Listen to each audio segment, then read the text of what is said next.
ওনার তো দেশে ফেরার তো কোনো অসুবিধা নাই। উনি যে কোনো সময় ইচ্ছা, উনি বাংলাদেশের নাগরিক, যে কোনো সময় ইচ্ছা উনি দেশে ফিরবেন। ওনারা যেই সময় উনি নিজেরে যেই সময় উনি মনে করবেন উনি সেই সময় দেশে ফিরবেন। সবাই যেন মাস্ক ব্যবহার করে। আমি আপনাদের একটা অনুরোধ করব যে আপনারা কোনো সময় খণ্ডিত রিপোর্ট দিবেন না।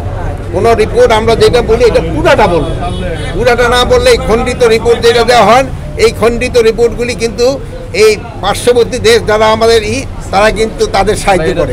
এরা ওই খণ্ডিত রিপোর্টের উপরে একটা মিথ্যা রিপোর্ট প্রচার করে।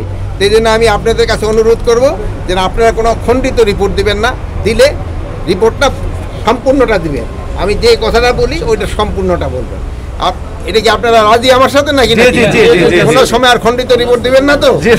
দিবেন না। 2 নাম্বার হলো এখানে পলিথিনের ব্যাপারে আপনাকে লোকজনকে একটু সচেতন করতে হবে। পলিথিনের ব্যবহারটা যেন কোনো অবস্থায় না হয় এই ব্যাপারে আপনাকে জনগণকে সচেতন করতে হবে।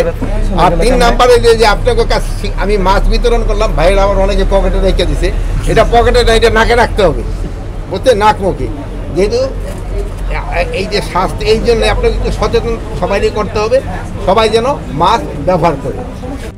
RICL TMX, যুগের পর যুগ স্থাপনা থাকে মজবুত।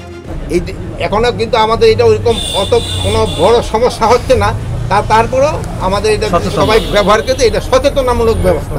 সবাই এই কোভিডের জন্য একটু সচেতন হইতে হবে। সবাই এই যে একসাথে যে সময় একটু মাস্ক ব্যবহার করবে।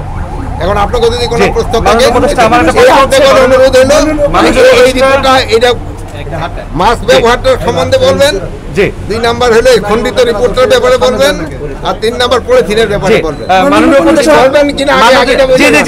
আমরা এই ব্যাপারে ফরেন মিনিস্ট্রিতে লিখছি, ফরেন মিনিস্ট্রি ফরেন অ্যাডভাইজারও আপনাদের বলছে, তারাও কিন্তু তাদের চিঠি দিচ্ছে যে আমাদের বাংলাদেশি নাগরিক যদি ওই অগদেশে থাকে আমরা অবশ্যই নিব, কিন্তু তারা একটা প্রপার চ্যানেলে আসতে হবে। নিয়ম হলো প্রপার চ্যানেলে। ওনারা করে নাকি এটা ফলো না করে এই জঙ্গলে রাস্তা দেখি জায়গায় না ওই সব জায়গায় গিয়ে করে, এটা একটু অমানবিক।